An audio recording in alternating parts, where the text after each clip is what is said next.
Olá, boa noite.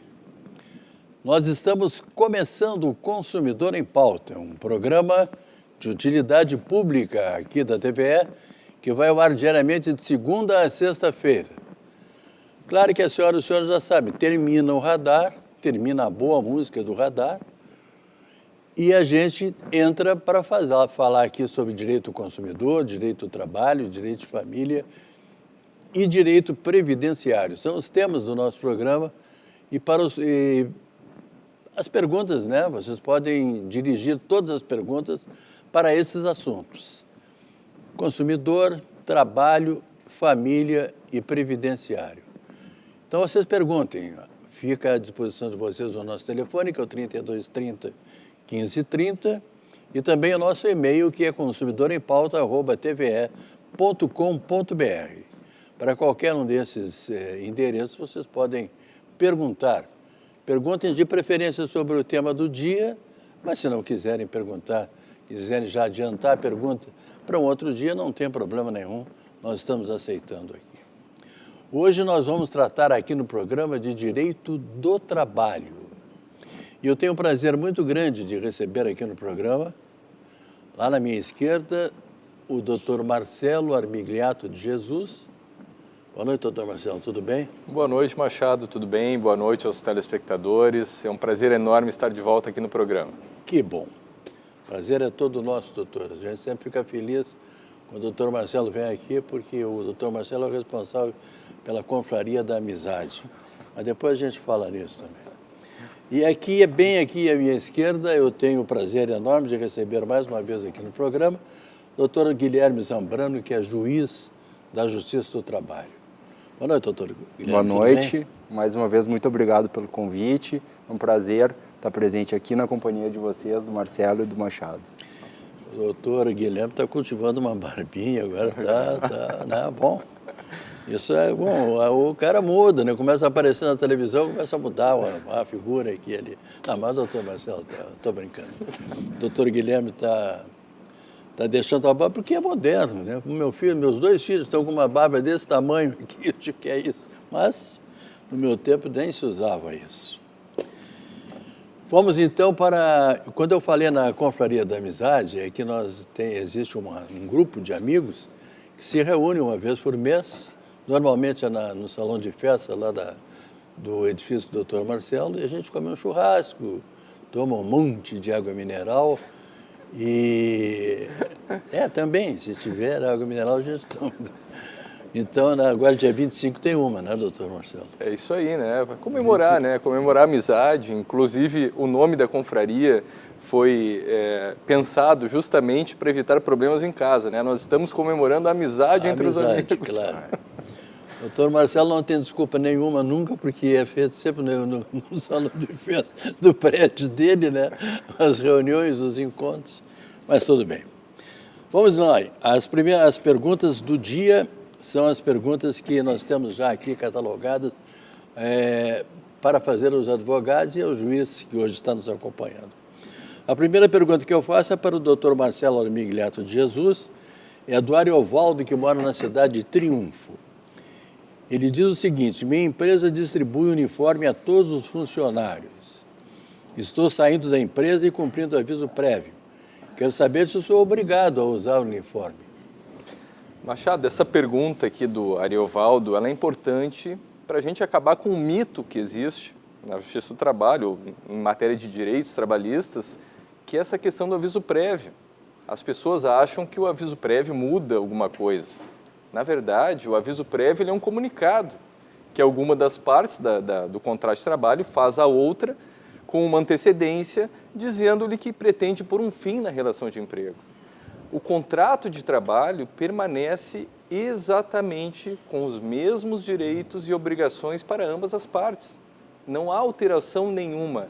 Inclusive, Machado, na hipótese de um aviso prévio trabalhado, se o empregado, por exemplo, cometer uma falta grave, ele poderá ser despedido por justa causa, ele poderá receber uma advertência, não há problema algum nisso. Isso durante o aviso prévio? Durante o prazo do aviso prévio trabalhado, pode acontecer do cometimento de uma falta grave, por exemplo, do trabalhador, e ser aplicada, então, a justa causa, certo?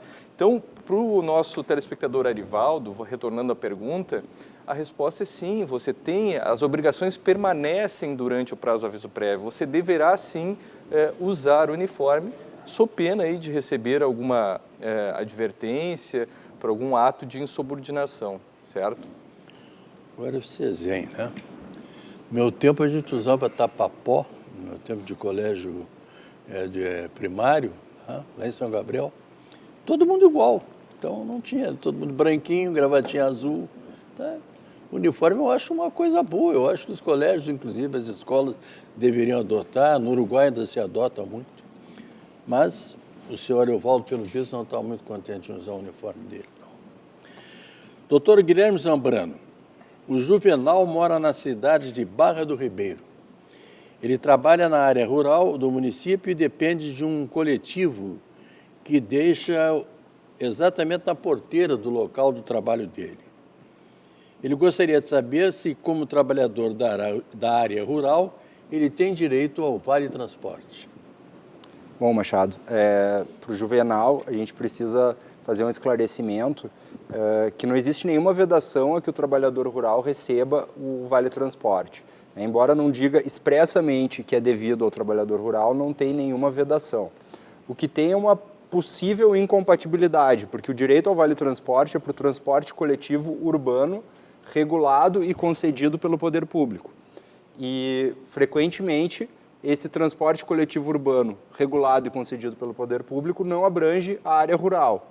Nesse exemplo que ele está dando, aparentemente a porteira fica perto de alguma estrada ou avenida, talvez entre dois distritos ou entre dois municípios que tenham um transporte coletivo intermunicipal ou municipal, e se for satisfeito esse requisito, né, de ser transporte coletivo urbano, ainda que intermunicipal, o que passa pela frente da porteira do local de trabalho dele, é possível que ele seja credor, é possível aplicar a ele o direito ao Vale Transporte. Né? Então, não tem nenhuma vedação a que ele, enquanto trabalhador rural, tenha direito ao Vale Transporte, embora a lei não diga expressamente que tem, né? Só que o direito é aplicável ao transporte público, transporte coletivo urbano, regulado e concedido pelo poder público. Então, tem que ver se esse coletivo que passa na frente da porteira do local de trabalho dele é particular ou uma concessão de serviço público. Sendo uma concessão de serviço público, provavelmente sim ele tenha direito ao Vale Transporte. Tá vendo, senhor Juvenal? Então o senhor vai aí, né? De repente o senhor tem um dinheirinho a mais aí, todos os meses. Vai pagar o transporte, mas sabe como é, né? O brasileiro sempre dá um jeitinho de sobrar um pouquinho daqui, um pouquinho dali. Doutor Marcelo, o Paulo aqui de Porto Alegre, ele foi despedido no início de março e está recebendo o seguro-desemprego. Nessa condição, posso contribuir para o INSS? Isso aqui é uma pergunta sobre direito de trabalho. Tem a ver com direito de trabalho também, né? Nós temos aí o seguro-desemprego e é uma pergunta importantíssima, Machado, importantíssima. Por quê? Porque também existe um mito de que o seguro-desemprego ele conta como tempo de serviço para uma aposentadoria por tempo de contribuição. E isso não é verdade. O período que o trabalhador permanece em seguro-desemprego, ele não vai contar para a sua aposentadoria no futuro.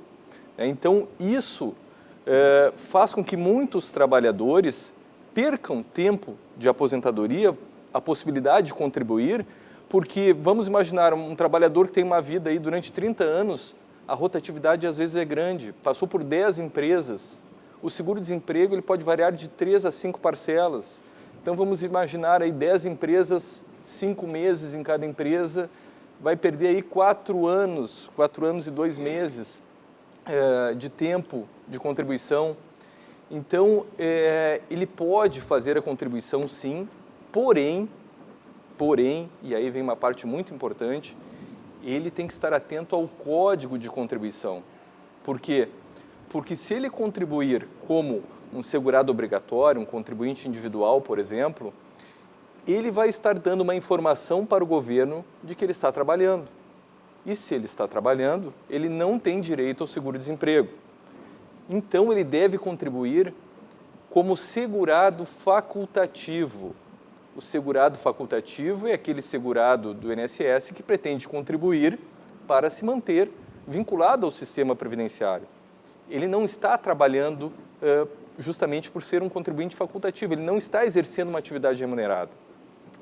Então, nessa condição, se você, trabalhador, quiser aproveitar esse tempo de seguro-desemprego para contribuir, o faça com o código 1406, que é o código do segurado facultativo. Não erre esse código, porque senão você vai perder o seu seguro-desemprego.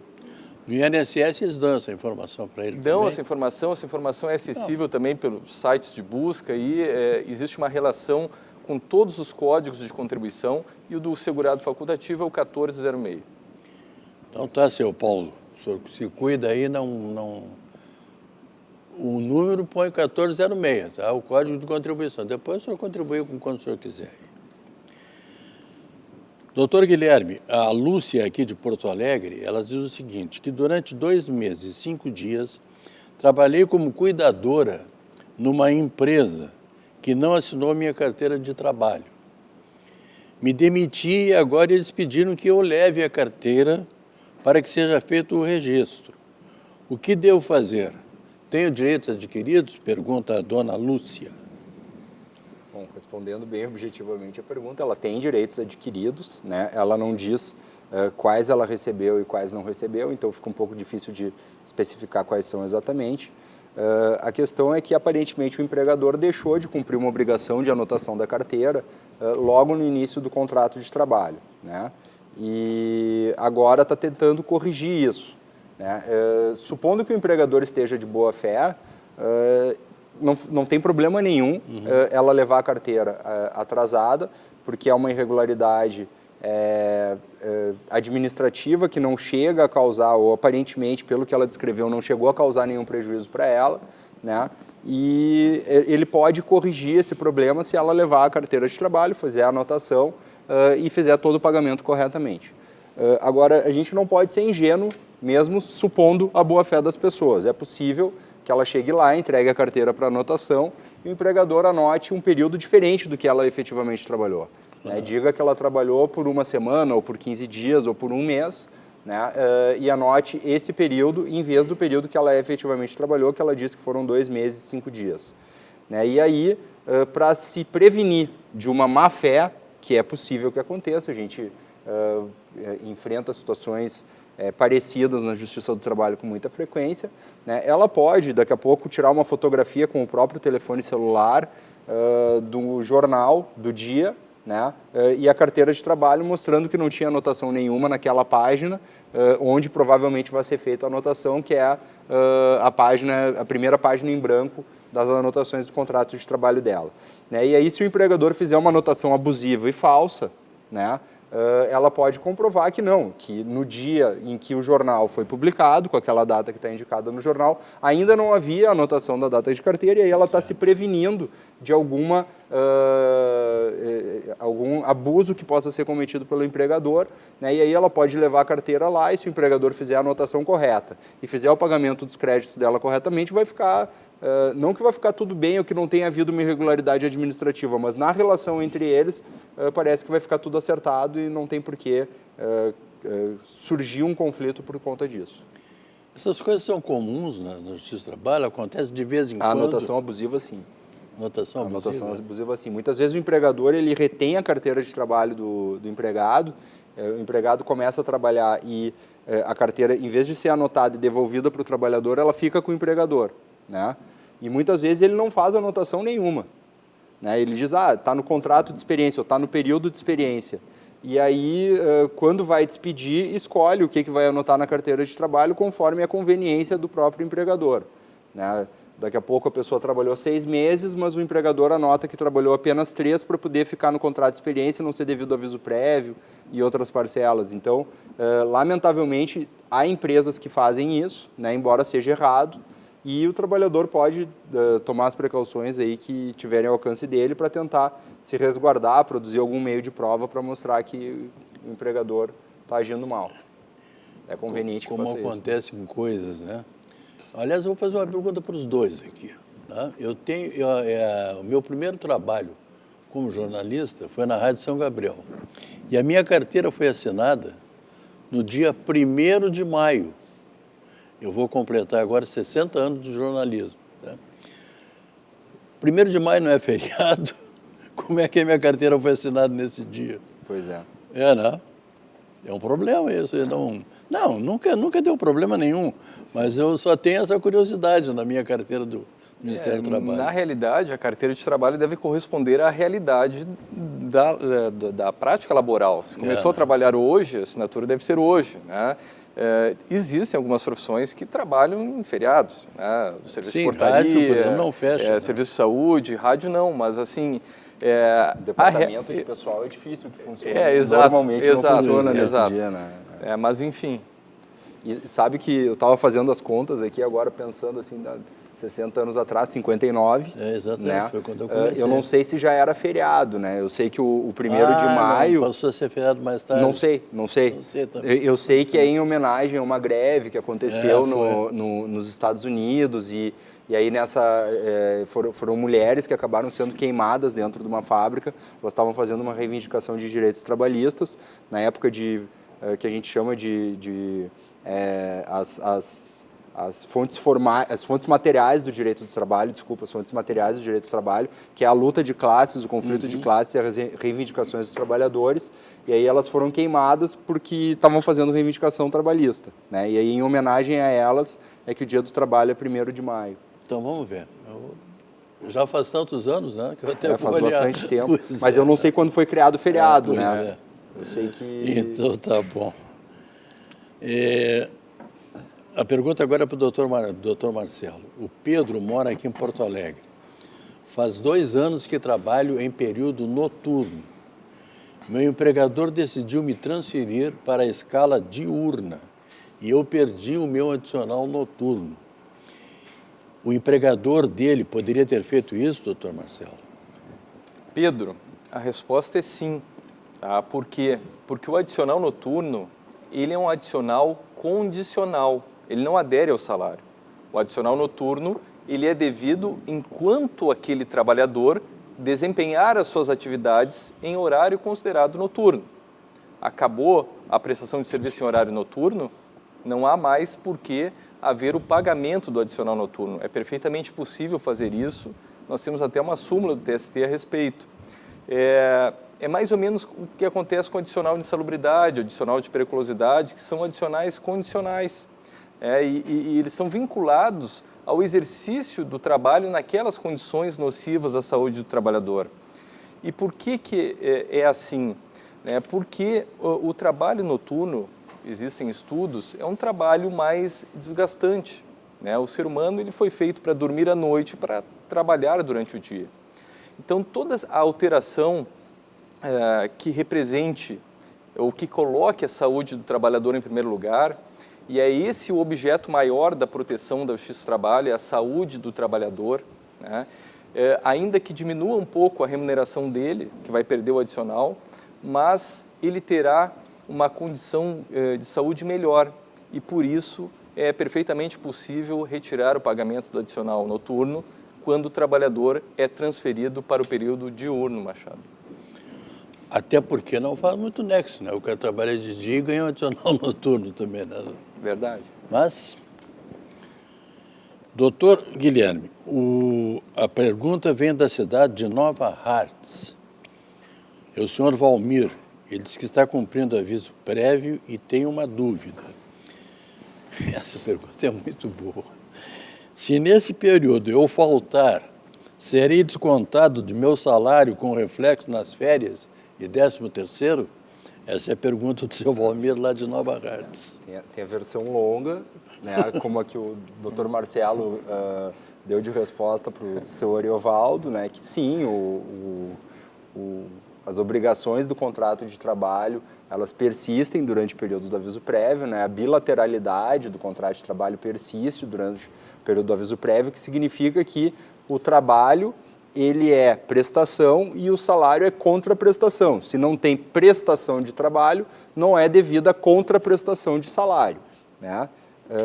Então, bem objetivamente, sim, vai ser descontado do salário, né? E se passados os limites ali previstos em lei, da quantidade de faltas, ele pode, inclusive, ter direito a menos dias de férias, né? Pode, sim, prejudicar férias e gratificação natalina se ele tiver muitas faltas nesse período do aviso prévio. Então, é bom ele cumprir as obrigações do contrato, também nesse período, se ele tiver a expectativa de receber a contraprestação, que é o salário. Eu fico pensando, o que leva uma pessoa a imaginar, e bom, eu vou faltar eu estou de aviso prévio, mas eu vou faltar o serviço, mas não pode me descontar. Mas como? Eu estou trabalhando, como diz o doutor Guilherme. É que, na verdade, eu acho que alguns costumes, eles vão, de alguma maneira, corrompendo a visão social dos direitos, né? Como muitos empregadores indenizam o aviso prévio, sim, eles dizem para a pessoa, pega o dinheiro e fica em casa, não precisa vir trabalhar, muitas pessoas acabam acreditando que isso é um direito de todos, claro, né? Pela generalização da conduta de indenizar o aviso prévio ou pela frequência da conduta com que é indenizado o aviso prévio, algumas pessoas pensam, bom, então o aviso prévio não precisa ser trabalhado. Precisa, aliás, o nome é aviso prévio, é só um aviso anterior, o contrato de trabalho continua com todas as suas regras, com todos os seus efeitos, até o dia em que ele termina, né? Até o término do prazo do aviso que foi avisado com antecedência, né? Esse é o significado de aviso prévio. Doutor Marcelo Armigliati de Jesus, a dona Zuleide aqui de Porto Alegre, ela disse que trabalhou para uma pessoa durante 5 dias. Não nos acertamos e ele não quer pagar os dias trabalhados. A dona Zuleide quer saber se ela tem algum direito sobre esses 5 dias aí. Olha, dona Zuleide, a senhora teria o direito de receber esses 5 dias, né? Agora, para exercer esse direito, primeiro eu indicaria que a senhora esgotasse as tratativas amigáveis, né, para receber esses valores. Não sendo possível, né, desde a emenda constitucional 45 de 2004, a Justiça do Trabalho é responsável, é competente para julgar não só aquelas relações em que há um vínculo de emprego, entre empregador e empregado. Também é possível a Justiça do Trabalho analisar e dirimir conflitos em relação a, por exemplo, pequenas empreitadas, como parece ser o caso aqui. Ela trabalhou 5 dias, né? Então, se eu contrato alguém, um pedreiro, para fazer uma reforma no meu banheiro, e ele estima que aquele serviço vai custar R$2.000, e aí no meio da obra, né, Machado, sempre dá problemas, os problemas a mais, aí vem aquele cano que a gente não sabia, enfim, e aí ele aumenta o valor para R$5.000 e eu não aceito, está criado um problema. Está criado um problema e quem vai resolver esse problema vai ser a Justiça do Trabalho. Então, em tese, ela poderia acessar a Justiça do Trabalho, existe ainda o jus postulandi, ela poderia postular sem necessariamente ter a contratação de um advogado, indo até a própria Justiça do Trabalho e fazendo o pedido. Agora fica mais difícil com o processo eletrônico, mas em tese é possível. Eu não sei se o doutor Guilherme já se deparou com uma situação dessa, pedido oral feito diretamente pelo trabalhador ou não, mas... Sim, agora, na verdade, a gente recomenda, assim, existe um setor que é responsável pela atermação, né, que é a redução a termo da reclamação verbal.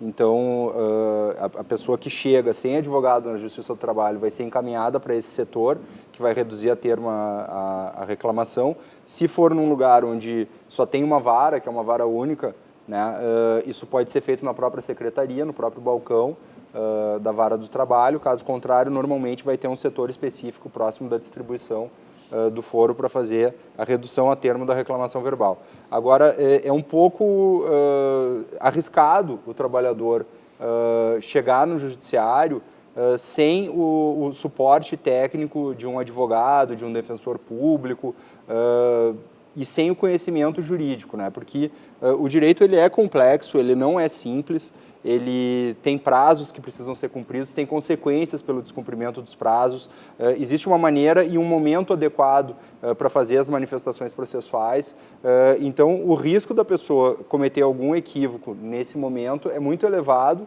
e isso pode acabar custando caro, seja perdendo um direito que a pessoa tem, seja pagando algo ou pagando mais do que é devido, né? Agora, hoje mesmo eu tive uma situação de um empregador que chegou sem advogado na audiência e, assim, dentro do possível, ele foi honesto, né, que é o que se recomenda que sejam os litigantes nos processos, falou a verdade, e ele fez uma defesa, em alguma medida, bastante adequada, assim, muito melhor do que poderia ter feito se tentasse resistir indevidamente a uma pretensão. Ele reconheceu, olha, eu efetivamente não paguei o FGTS, estava sem dinheiro, né? E aí, não que isso vá produzir algum efeito benéfico para ele, mas pelo menos não vai produzir nenhum efeito maléfico, que muitas vezes poderia acontecer, eu tenho que ir lá me defender e vou inventar uma defesa sem fundamento, ou falsa, vou mentir, e a pessoa, além daquilo que já devia, ainda pode ser condenada por litigância de má-fé, sair devendo mais ainda, né? Então, acontece com frequência da pessoa ir sozinha na Justiça do Trabalho defender os seus direitos, mais vezes o empregador do que o empregado, até porque quando o empregado chega, a gente sugere, olha, tu não prefere ir buscar um advogado no sindicato, os sindicatos normalmente prestavam esse serviço, né? Agora estão numa situação um pouco mais delicada, porque estão sem fonte de custeio, mas acontece e tem um setor específico para isso. Olha que interessante aqui, doutor Guilherme, o Tarcos aqui de Porto Alegre, ele pede para informar que o 1º de maio se refere a uma greve de trabalhadores de 1886, que logicamente não foi o dia que eu comecei a trabalhar, não foi o ano que eu comecei a trabalhar, 1886, quando os trabalhadores foram enforcados, ele diz aqui. Bom, então isso aí é se as mulheres foram queimadas, os trabalhadores a versão que eu conhecia, que era de mulheres que tinham sido queimadas numa fábrica, e o fato, de fato, eu sabia que tinha sido no século XIX, né, mas não foi no ano seguinte a esse evento que se tornou feriado, né? A Constituição da OIT é de 1919 e deve ter sido em algum momento entre 1919 e acho que a promulgação da CLT que foi transformada em feriado a data de 1º de maio no Brasil, mas eu não tenho certeza, por isso que eu não posso afirmar isso.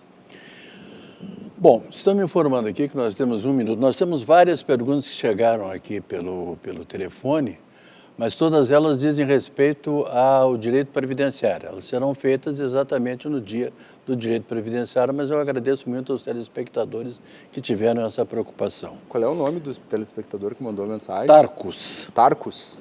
Muito obrigado aí pela participou do programa. Né? Pela sugestão. Vamos tentar tirar essa dúvida. Vamos tirar essa dúvida. Doutor Marcelo Armigliato de Jesus. Doutor Guilherme Zambrano, muito obrigado pela participação de vocês aqui. E, doutor Guilherme, o doutor Marcelo vem sempre, agora o senhor é nosso convidado sempre também. Então tá, muito obrigado. Principalmente quando o senhor quiser sair daqui, a gente pode tomar uma água mineral bem geladinha. Bom, esse programa de hoje eu não dediquei a ninguém, mas vou fazê-lo agora no final. Dedico exatamente aos filhos do Dr. Marcelo, do Dr. Guilherme, que são pessoas especiais na vida da gente, tá? Lembrando a vocês que amanhã, quarta-feira, eu estarei de volta aqui, 6h30, eu vou tratar de direito do consumidor. E comigo estará o professor Cláudio Bonato. A todos vocês, muito obrigado, muito boa noite e até lá.